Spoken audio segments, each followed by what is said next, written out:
Anyway, I started talking about triggers and thresholds. So triggers are all these things that are coming in. The thresholds is how much can you handle. And of course, the higher the pile is, the less you can handle. And the pile will include toxicity, malnutrition, stagnation, and trauma.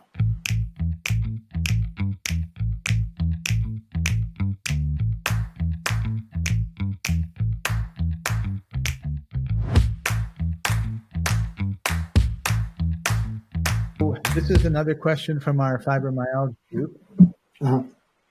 Does anyone else have completely normal test results? I just don't understand how I can feel this bad and have nothing show up ever.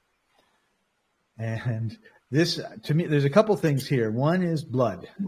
It seems like the medical industry is focused 100% on blood or very obvious problem like broken arm. I mean, you just look, you can see it, right? But if there's nothing wrong with your blood, there's nothing wrong with you. And that's kind of like a ridiculous statement, right?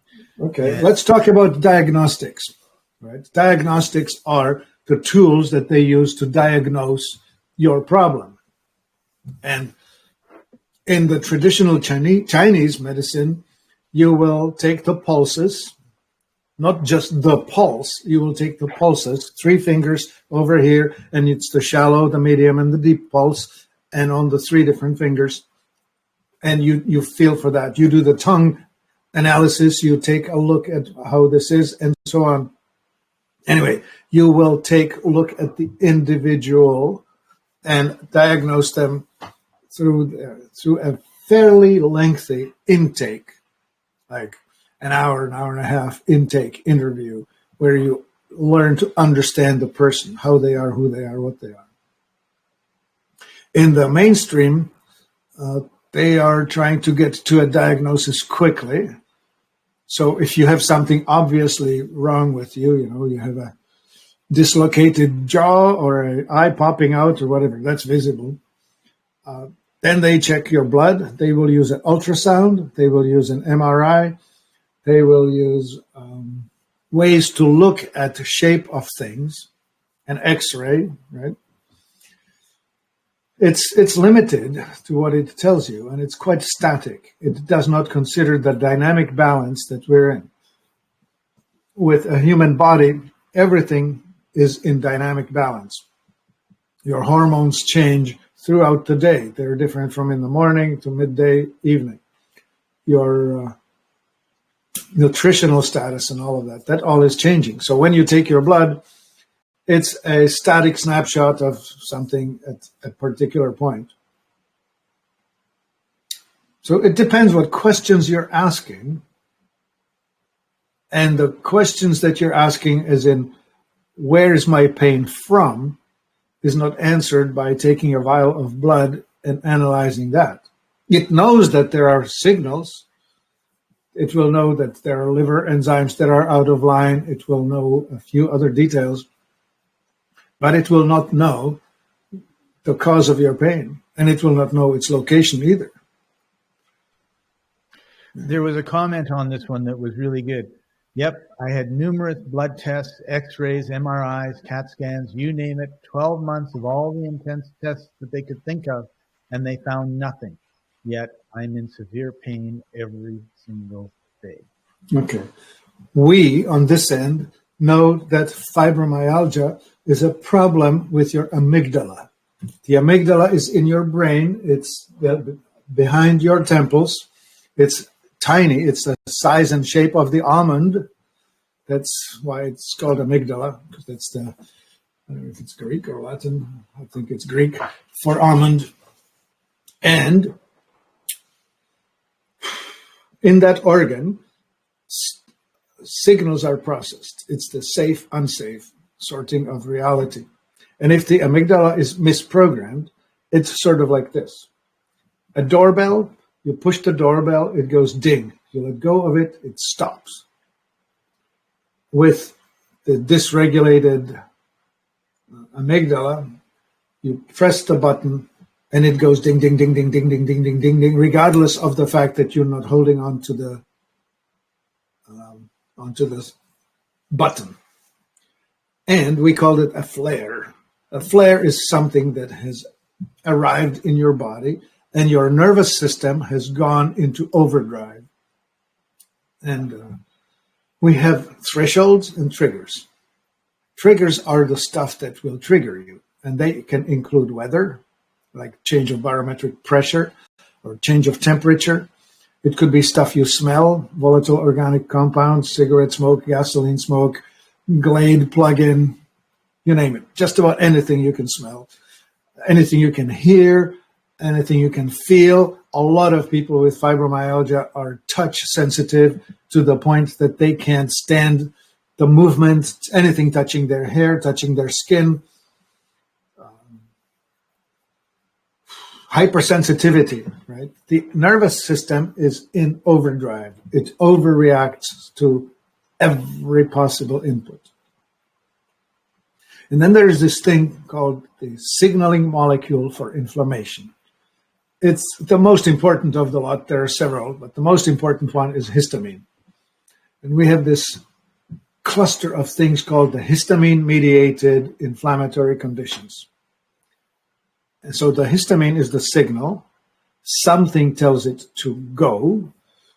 The go is, it's called the mast cell. The mast cell degranulates and releases the histamine. What sets it off, we can get into. But anyway, once it's set off, it will react to something. So if it hits you in the digestive system, you will throw up. If it hits you in the stomach, that is. If it hits you in the intestine, you will have diarrhea or constipation or back and forth. If you hit it in the reproductive system, you have dysmenorrhea or PMS or PCOS or whatever the possible illnesses are of the female reproductive system. There's plenty of it, right? That's just there. What else? Well, it can hit you in the peripheral nerves, so you'll be hurting. Fibromyalgia is the pain in muscles and soft tissues.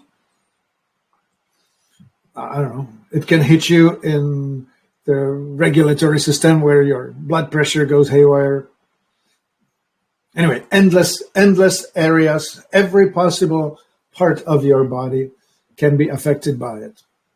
And it's all from the one thing, inflammatory reaction mediated by histamine, causing you the pain, well, the five symptoms of inflammation: redness, heat, swelling, pain, and loss of function.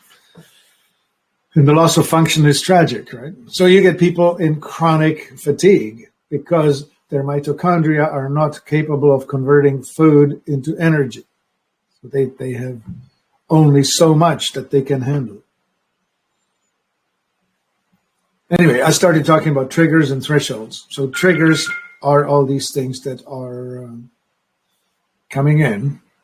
The thresholds is how much can you handle. And of course, the higher the pile is, the less you can handle.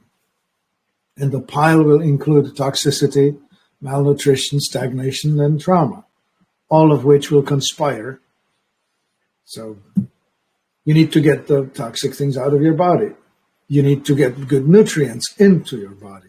You need to understand your body, what is better for it versus the other. So the traditional Chinese medicine, or the Indian Ayurvedic medicine, or the homeopathic medicine, or the classical Western herbalist medicine has a way better chance of helping you than the mainstream.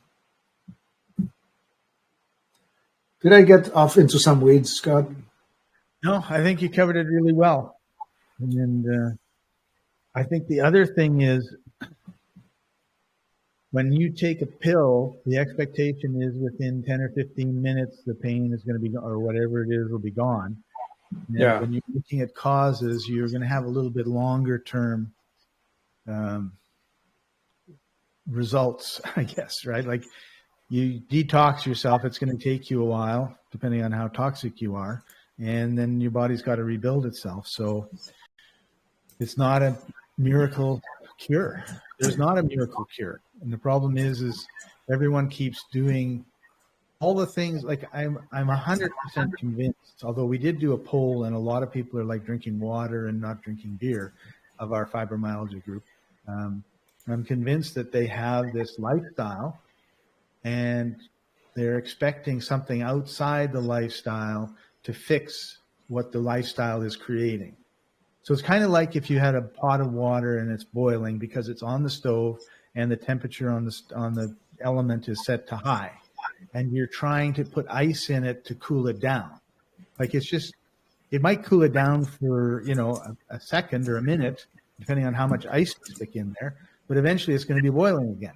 So, you have a lifestyle, you're eating things. You said it really well with, eating organic and eating stuff that was nutrient dense and taking the excellent superfood sort of thing. But I think everyone thinks, oh, I'm living my life, I'm eating my hot dogs and I'm drinking my Coke and now the pill's not working. Whereas that's why nothing's working, is your inputs are bad. And you need to really look at your whole lifestyle and see what you can do to change it. And it's hard when like most people who are sick for a long time have very little money, right? So, it's a catch-22, but you got to figure it out or suffer, right? I mean, you're suffering. Like, how badly do you have to suffer before you start buying organic lettuce instead of toxic lettuce, for example? So yeah,